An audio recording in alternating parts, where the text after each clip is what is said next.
Andrea, bienvenida. Usa el micrófono con moderación, por favor. Sí. Gracias, ministro. Buenos días. Soy Andrea Rodríguez de la agencia de prensa AP.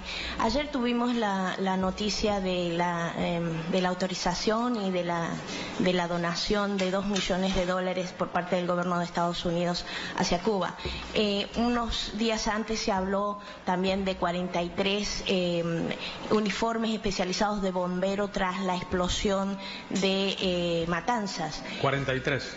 Bueno, fue lo que leí, pero no tengo la confirmación y precisamente tengo dos cuestiones para usted. La primera va en la dirección de, se ha dicho varias veces, incluso en este mismo recinto, y lo he escuchado de usted, que el USAID es una entidad realmente complicada y que a veces ha sido parte de una campaña contra Cuba. En este caso lo que estamos viendo es un apoyo de $2 millones y unos 43 supuestos uniformes que usted, en el caso de los $2 millones, ha agradecido ayer. ¿Dónde está la diferencia? Sería mi primera cuestión, y en el sentido de también dónde se van a aplicar por parte de las autoridades esos $2 millones, entiendo que son en insumos. Y mi segunda cuestión va un poquito mirando más allá. Estas serían los dos primeros gestos puntuales por parte de las autoridades de Estados Unidos. ¿Significa que se ha abierto un diálogo entre las autoridades de Estados Unidos y Cuba para retomar esas relaciones que han sido tan crispadas durante la administración Trump y la primera parte de Biden? Gracias. Muchas gracias. Bueno, son varias preguntas. Son varias, sí. Trataré de responder cumplidamente. ¿Puedo confirmar la donación de los... Yo había entendido que eran 100 uniformes, es decir, trajes personales de bomberos, ¿no? El equipo personal que usa un bombero. Pero puedo confirmar que han llegado 43. Obviamente no sé qué bomberos los van a usar. Es posible que falte algún componente de los 43 que han llegado, y por supuesto que es una donación que agradecemos. El incendio masivo en el puerto de supertanqueros provocó pérdidas de cientos de millones de dólares y la pérdida de 16 vidas humanas. Los daños ambientales locales son significativos.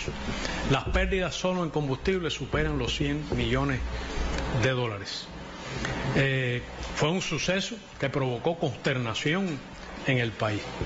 Recibimos ayuda generosa y rápida, en particular de México y Venezuela, y ofrecimientos de otros países. Hubo comunicación entre el gobierno de Estados Unidos y el de Cuba. Un ofrecimiento de asesoría técnica que se produjo de manera virtual en dos momentos, y después el ofrecimiento de la donación de 100 trajes de bomberos, que no medimos por su magnitud económica, sino por ser un acto de naturaleza humanitaria que agradecemos. Vimos ayer el anuncio de el ofrecimiento de $2 millones a través de la Federación Internacional de la Cruz Roja y la Media Luna Roja, que también hemos agradecido. Todavía no podría yo citar aquí el dato de las pérdidas ocasionadas por el huracán Ian. Sí di datos de las magnitudes de los daños que ocasiona el bloqueo a Cuba, o que ocasionó en estos últimos 17 meses, o que el bloqueo es la pandemia permanente, es el huracán constante. Puedo decir que el gobierno de los Estados Unidos, en mi opinión, tendría el deber moral de que, de la misma forma en que aplicó exenciones al bloqueo en el año 2021 para otros países con relación a las medidas de la COVID, o de la misma manera en que en el pasado hizo ofrecimientos de donaciones humanitarias a Cuba en ocasión de desastres naturales, tendría en sus manos la decisión que sería reconocida por nuestro pueblo y por la comunidad internacional como un acto humanitario, apegado al derecho internacional, al interés nacional de los Estados Unidos y de Cuba, al interés de los ciudadanos estadounidenses, y podría tomar medidas de levantamiento o flexibilización del bloqueo en decenas de áreas utilizando las facultades ejecutivas. Es lo que la moral, es lo que la decencia y es incluso lo que el interés nacional o la política y el derecho internacional demandarían.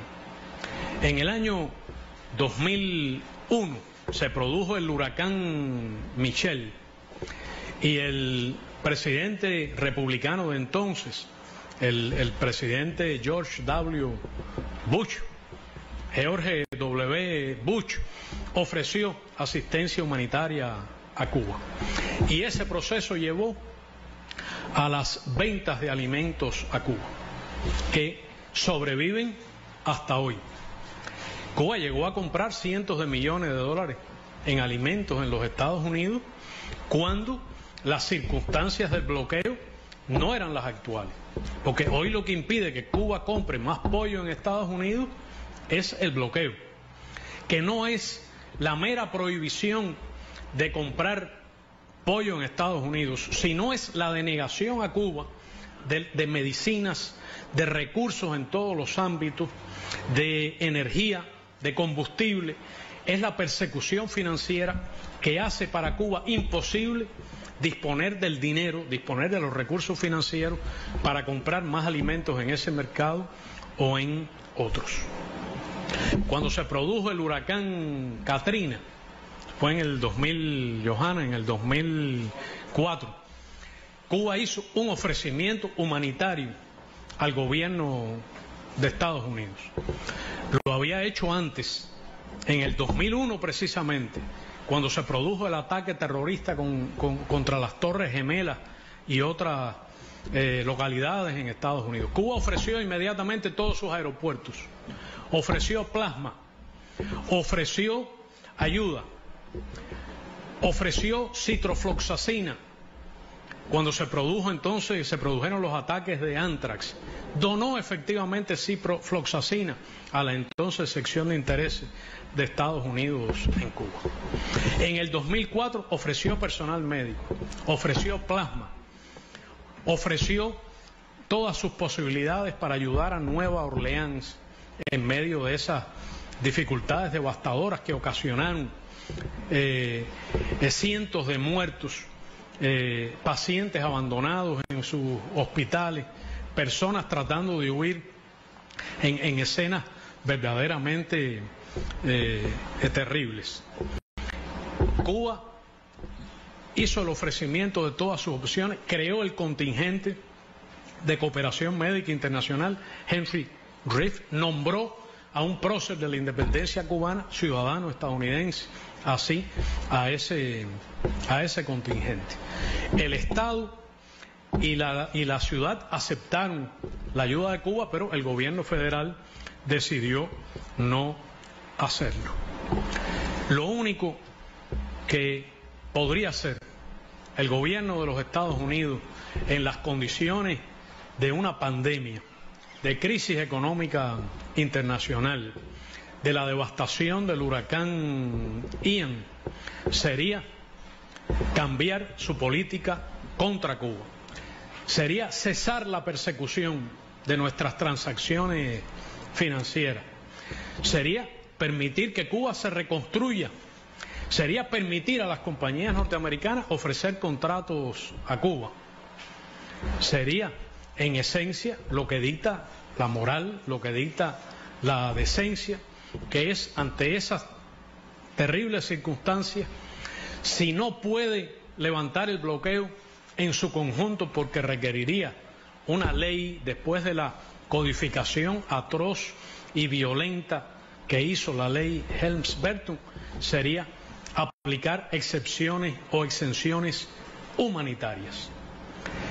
Esto ocurrió ya en el pasado.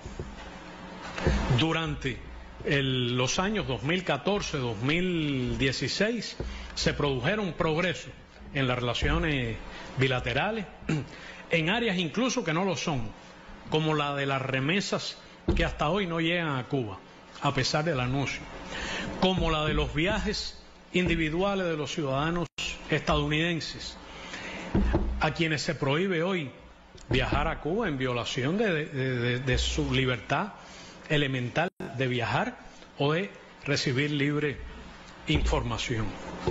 De manera que estoy convencido de que el gobierno de Estados Unidos podría hacer lo correcto, incluso utilizando solamente capacidades ejecutivas.